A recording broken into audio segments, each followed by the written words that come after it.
Hey guys, Rick here, and I'm back again for another Honest Thoughts, and today I'm going to be giving you guys my honest thoughts on the Titans season premiere episode. Yes, the pilot is finally here. So this, of course, will be the first of many original shows from the DC Universe streaming app.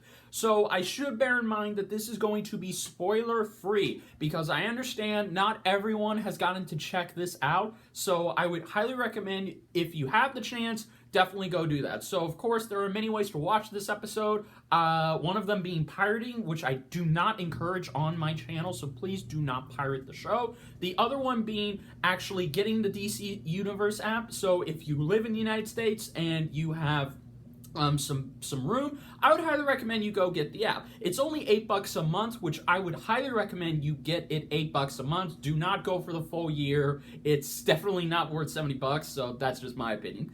And the other thing is that this will be coming to international Netflix. So if you live outside the United States, then don't worry. It will be on your Netflix queue. So keep an eye out for it when it drops, whenever Warner Brothers and DC decides to get their shit together. But regardless, let's go ahead and talk about this. So, as you all know, I am a huge fan of Titans. I very much grew up with the characters. I did read some of the comics by Marv Wolfman and George Perez. I did read a little bit of the 2003 Titans. That is one of my favorite incarnations of the Titans. I, of course, grew up. We all grew up with the amazing 2003 show, and I enjoy Teen Titans Go from time to time. Yes, I've grown from hating it, like everyone else, to just thinking it's okay at best. I am not ashamed to admit that. I apologize in advance. So, yes, I was very excited, because seeing a live-action Titans seemed like a fantasy come true to me. Now, here's the thing. Like all of you, I was very nervous and not happy with the first teaser trailer, but as time went on, I was happy to know that this show would not be anything like that teaser, kind of. So, again, I'm just going to give you guys my basic thoughts, the good, the bad, and do I recommend the series, and where do I think it's going to go? And is it worth being renewed for Season 2? Unlike Iron Fist, which, by the way, we should probably take a moment to give a moment of silence for Iron Fist. Thank you. Anyway, so let's go ahead and get started. So, the good aspects of it. First of all, I have to say, the good is that Brenton did an amazing job as Dick Grayson. He definitely does look like he can pose for an older Dick Grayson in his 20s, so that's very, very good. Now, the other thing is that I really am happy with where they're taking his character. So for those of you who do not know, this is not a spoiler or anything, we've seen this done many times. Dick Grayson in Titans is pretty much done being Batman's sidekick. He wants to get away from him, he doesn't want to be like him, and he just wants to escape his shadow. So he moves to Detroit, Michigan, where he actually becomes a detective. So he's trying to do good. He's trying to help people, but not as a vigilante, as a police officer. But we still see that he's slowly being tempted to put on his costume because, well, there are just things that vigilantes can do that normal officers of the law can't. And especially when half of the city of DC, in the DC universe, is corrupted, well, you have no choice. So I really enjoyed his performance. I think he captures Dick Grayson that I've always wanted to see. And that's the struggle side. That's the Dick Grayson who's trying to become his own man. So I very much like that. His performance was amazing. He was definitely the standout. His costume, of course, is it is the best costume we've ever seen. So, yes, best live-action Robin costume, hands down. Gotta give it credit. Much better than the Chris O'Donnell versions. So, yes. Another thing, when we actually see him suited up as Robin, which is only one in this, he does not kill anybody. I want to stress that. Robin does not kill. Dick Grayson, even though that stupid teaser trailer wanted you to believe he does not. He just severely beats the crap out of them and most likely sends them to the hospitals with concussions, broken bones, and potentially paralyzing them. But he doesn't kill them, so that's good. The action was very well choreographed when we actually saw Robin, so I gotta give him points there for the choreograph. Very nice. Now, Raven, let's talk about Raven. Now, this is going to be a kind of different interpretation of Raven. This is not the Raven who is afraid of showing her emotions, because if she does, she'll lose control and bad things will happen. It looks like here they're mainly going with the new modern day Raven, where they have to keep her at age 13 or 14 instead of, her being 18 or 19, because that is how old she was when she was introduced in the Titans. They all were 18 or 17, if I'm correct. It's been a while, but just correct me if I'm wrong. The other thing is that she's on the run. She has this very dark presence inside of her that she doesn't want to let out. She wants to try and figure out what the hell is going on. So she constantly is having premonitions about Robin. So that's why she goes to him.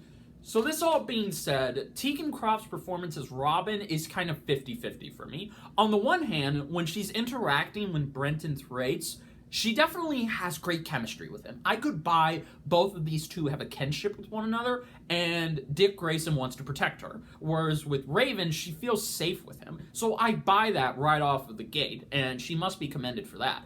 The other thing, too, is that she's not allowed to show all of her range. She has to keep some of it in. So when she's doing something like crying, you can very much tell she's still not good at stage performing crying. She's not bad, but she's not good either. She's in the middle. But I will say, as this episode went on, she definitely was being more in the middle. So I believe that she is going to get tremendously better throughout this first season, and potentially in season 2 and season 3. So not taking anything away from her. She did what she was asked to. She pretty much nailed it in some areas, but she could have done better in other areas. But still, I think she was great. I liked her performance as Raven. Apologies, I'm talking too fast. And this was very interesting to see a more vulnerable Raven. So very good stuff there. I liked it. I very much liked it. The other thing is the production. The production in this was also very good.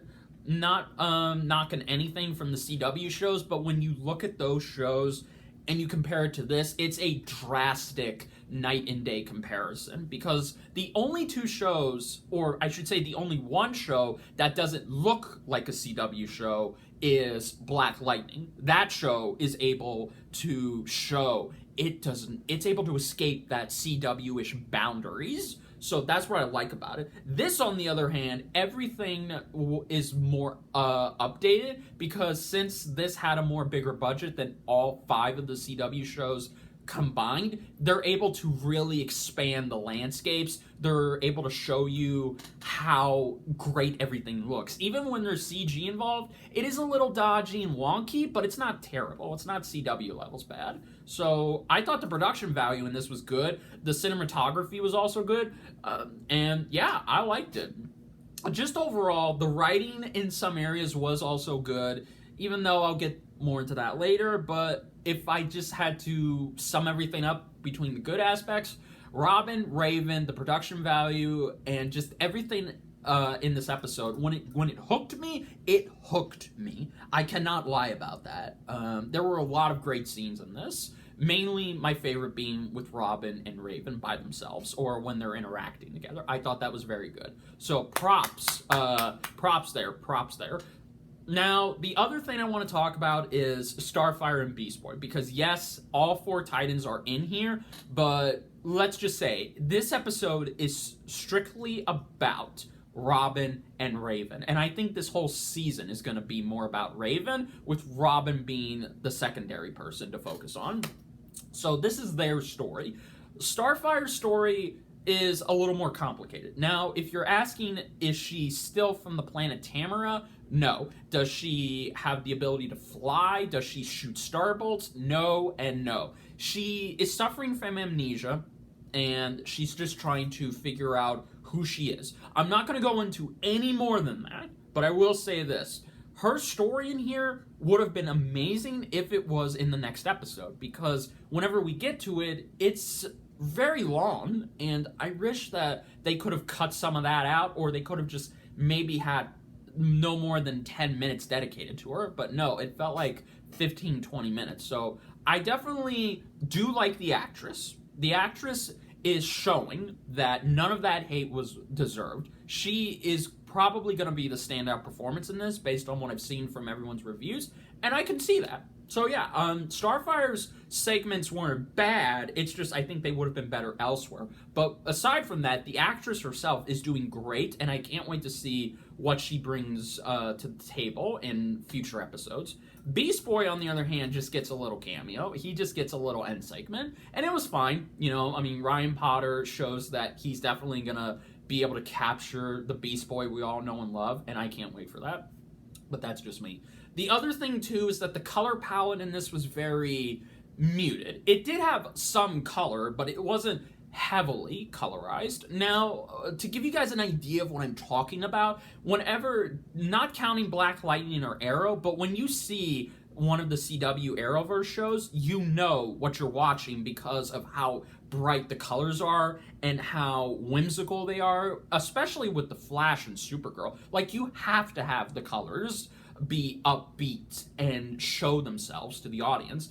But with this show, it's a little bit like Supernatural mixed with Terminator Salvation. It's that kind of color palette. Now, I didn't mind this that much, but I definitely was a little taken back by it at first. I know we have to make it look a little dirty and gritty, but I think it should have had a proper balance, and I really do believe it's going to get better as it goes on, but it's just, it takes a while to get used to. So the color palette was, and the DP was interesting, but, excuse me, but I just thought it could have been better, but that's just my opinion.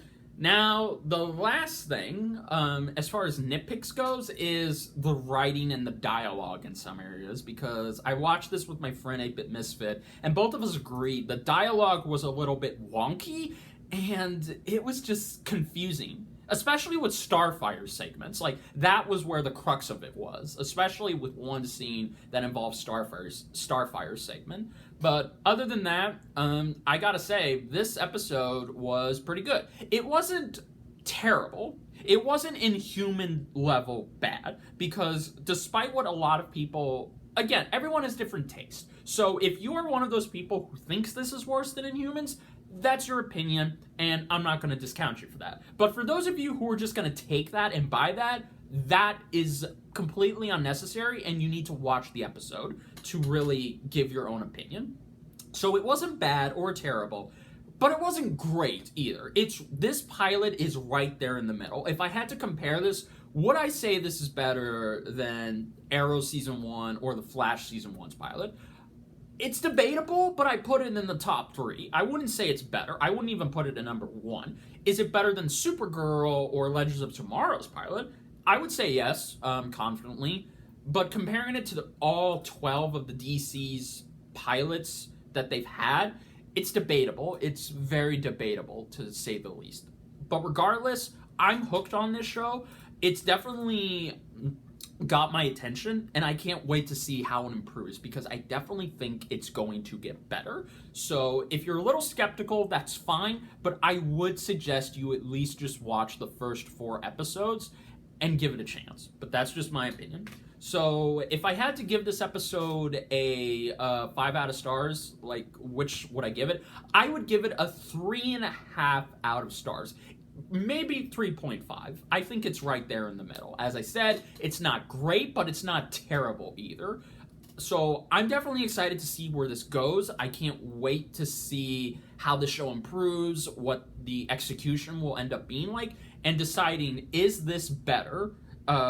Is this better than all the CW shows? And does it deserve the second season? So, until then, I will be giving you guys weekly honest thoughts on this show. If you like that, then let me know down below. I'll be doing this with all of the DC Universe shows, including Young Justice Season 3 when that comes back. So, I can't wait.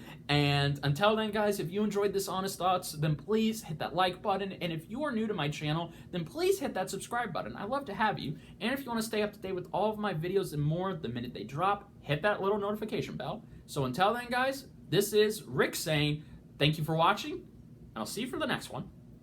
Bye, everybody.